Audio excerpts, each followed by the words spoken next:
ফরমা পাতার শাড়ি পরিয়ে দেব খুকু সোনা কান্নাটি দাও ছাড়ি রওজা পাকের আনবো মাটি পাক মদিনা হতে পরিয়ে দেব খুকু মনি তোমার দুটি চোখে আর যে বলি ও দুলালি শোনো খুলে কান মোর নবীজির বেটির নামে রাখবো তোমার নাম নারী তাকবীর।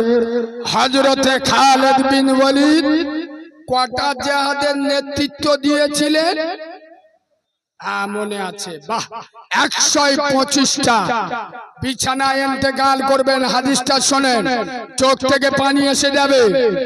স্ত্রীকে বলছে, এ আমার কলিজার টুকরা স্ত্রী, তোমার জন্য জায়েজ আছে, তোমার জন্য চলবে।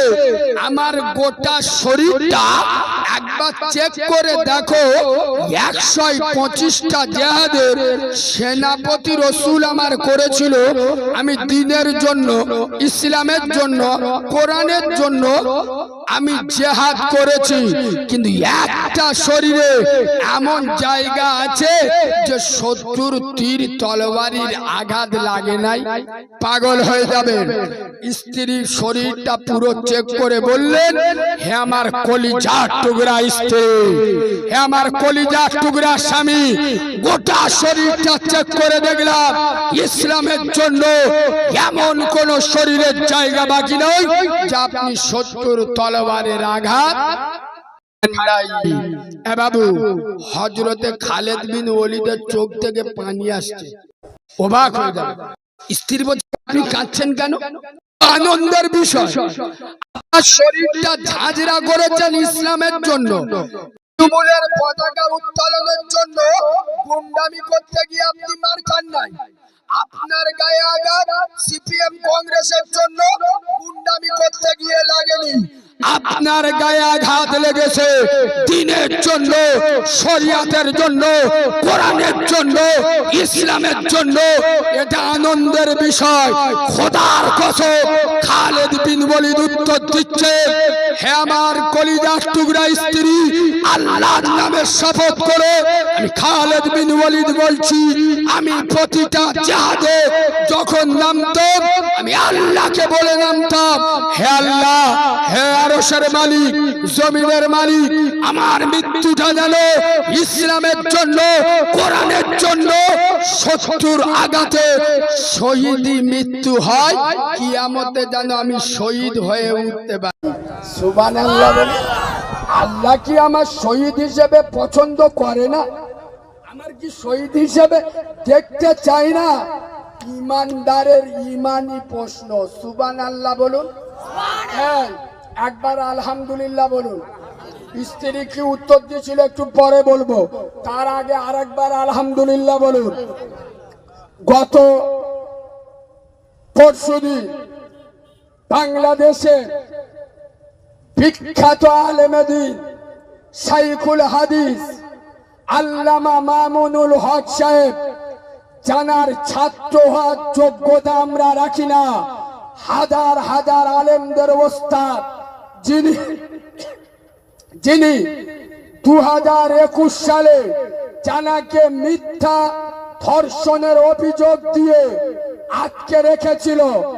আপনারা যদি বলেন হঠাৎ বাংলাদেশের আলেম নিয়ে কথা বলছেন কেন? এ বাবু, ওনাকে পরশুদিন মুক্তি দেওয়া হয়েছে। আমি বাংলাদেশের কয়েকটা আলেমকে খুব ভালোবাসি, বিশেষ করে এখন যারা বেঁচে আছে, সে যে সিলসিলার হোক, আল্লামা মামুনুল হক হুজুর আর মাওলানা এনায়েতুল্লাহ আব্বাসী, আল্লাহ এদের 1000 বছর হায়াত দুক। এ বাংলাদেশ এক মায়ের দুটো সন্তান। আমাদের ইন্ডিয়া আর বাংলাদেশ এক ছিল না, ছিল না। ওই জন্য আমি কথাটা বলছি, আল্লামা মামুনুল হক আর ডক্টর এনায়েতুল্লাহ আব্বাসী, এদের মিশন আল্লামা দেলওয়ার হোসেন সাইদি, যার জন্য সারা জীবন আল্লাহ রাস্তায় ব্যয় করে গেছে। আল্লামা সাইদি হুজুরের দেখানো রাস্তা, তার জীবনের একটাই লড়াই ছিল। আল্লামা দেলওয়ার হোসেন সাইদি সারা জীবন চেয়েছিল কাদিয়ানীদের মুসলিম ঘোষণা করতে হবে। আর দ্বিতীয়, জমিন হলো আল্লাহর, আসমান আল্লাহর, আইন হবে আল্লাহর, খেলাফত প্রতিষ্ঠিত করা। এই মিশন দুটো নিয়ে কাজ করছে আল্লামা মামুনুল হক আর ডক্টর এনায়েতুল্লাহ আব্বাসী। এই বাবু, তাই হাসিনা সরকার চক্রান্ত করে আল্লামা মামুনুল হককে দীর্ঘ 3 বছর ধর্ষণের মামলা দিয়ে বন্দী করে রেখেছিল। মনে রাখবেন, নবী ইউসুফ আলাইহিস সালাতু ওয়াস সালামকে মিথ্যা ধর্ষণের অভিযোগ দিয়েছিল না, দেয়নি? কথা বলে না? উনি যখন জেল থেকে মুক্ত পেয়েছিল, সম্মান বেড়েছে না কমেছে? এই আল্লামা দেলওয়ার হোসেন সাইদি হুজুরকে ধর্ষণের মামলা দিয়েছিল না, দেয়নি? তিনি মরে গেছে, তার সম্মান বেড়েছে না কমেছে? আল্লামা মামুনুল হক একজন শাইখুল হাদিস। হাসিনা সরকার, বাংলাদেশে আমি খুব তাড়াতাড়ি ঢুকছি, প্রস্তুতি তৈরি করো। এই এটা ডায়মন্ডের মাল, বাংলাদেশের তাহিরি নয়, বাংলার কারিমুল্লাহ জেহাদি। শুধু আমার একটা নিয়ত, আগে নবীর দেশে যাব, তারপরে অন্য দেশে যাব। নাহলে বাংলাদেশে আমার প্রচুর দাওয়াত হচ্ছে, আমি নিচ্ছি না। কোন হাসিনার ভয়ে নয়। তুমি কিরাম দুধ খা মায়ের লাল, আলেম বিদ্বেষী, কোরআন বিদ্বেষী চাল তৈরি করো। আরে আলেমেরা শোল মাছ নয়, শিং মাছ। কি মাছ? যে মাছের কাঁটা থাকে আপনারা কি বলেন? শিং মাছ বলেন তো? এই দেখো, শোল মাছ হলি ধরতে গেলে পালায়, অনেকজন ডিম্বুল পাতা দিয়ে ধরে, তো আমি ধরা যায়। কিন্তু শিং মাছ হলি ও শুধু পালাবে, পালানোর আগে ইঞ্জেকশন দিয়ে যাবে। হ্যাঁ, না, আলেমদের সাথে লাগতে এসো না।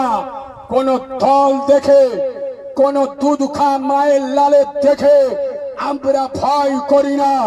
আল্লামা মামুনুল হক, ডক্টর এনায়েতুল্লাহ আব্বাসী, এদের মিশন জমিন আল্লাহ, আইন চলবে আল্লাহ রাসূলুল্লাহ, খেলাফত প্রতিষ্ঠা করার জন্য।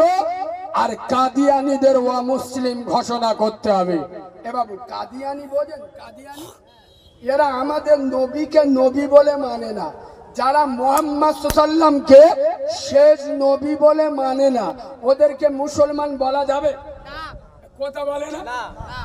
এই কাদিয়ানীদের হেডমাস্টার, এর নাম হলো গোলাম আহমদ কাদিয়ানী মির্জা। এ ভদ্রলোকের বাড়ি হলো আমাদের পাঞ্জাব প্রদেশে গুরুদাসপুরে। এর মার নাম হলো চেরাগ বিবি। এর নবী বলে দাবি করেছিল। এর মৃত্যু হয়েছিল কোথায় জানেন? ঠিক ধরে পায়খানায়, মাথাটা চেম্বারে, পা দুটো খ্রিস্টানদের মতো ওপরে।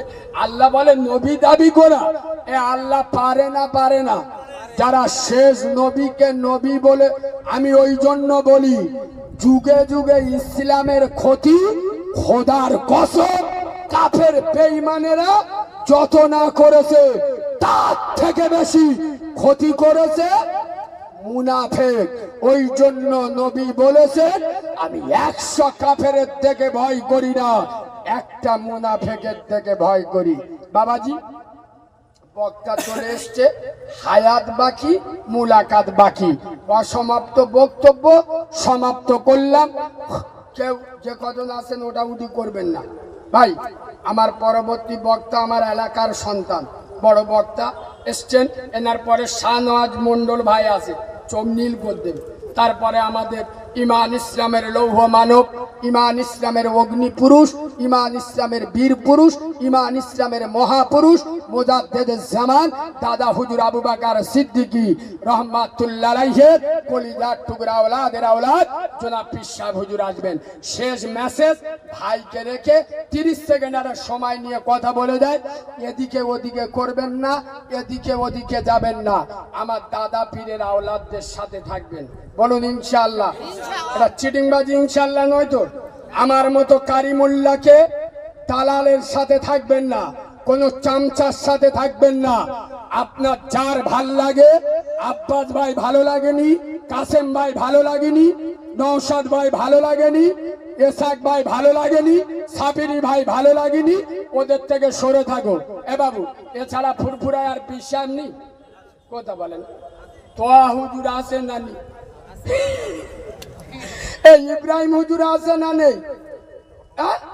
সিরাজ হুজুর আছে না নেই? আমাদের ইদ্রিস হুজুর আসবেন। সব আমার দাদা পীরের আওলাদ সবাই সমান, সবার পাঁচ জুতো মাথায় রাখি। আপনার যার ভালো লাগবে তার সাথে থাকুন, কিন্তু আমার দাদা পীরের আওলাদদের সাথে থাকুন। আমি কারো দালালি করলাম? কেউ আমার একটা দাওয়াত দেয় না। রুজির মালিককে সোনার বাবাজি ভাইকে বসিয়ে রেখে ওয়াজ করা বিয়াদবি হবে। বড় বক্তা, ভালো বক্তা, কোরআন হাদিস দিয়ে আলোচনা করে। আসসালামু আলাইকুম। আপনারা সকলে মিলে একবার আমাকে সালাম দেন। वालेकुम अस्सलाम रहमती कलाम आप जिसका बंदा है मैं उसी का गुलाम। সকলে মিলে আমার নূরে মোহাম্মদ আমিনার লাল রব্বে মাহবুবের উপরে দরুদ শরীফ আল্লাহুম্মা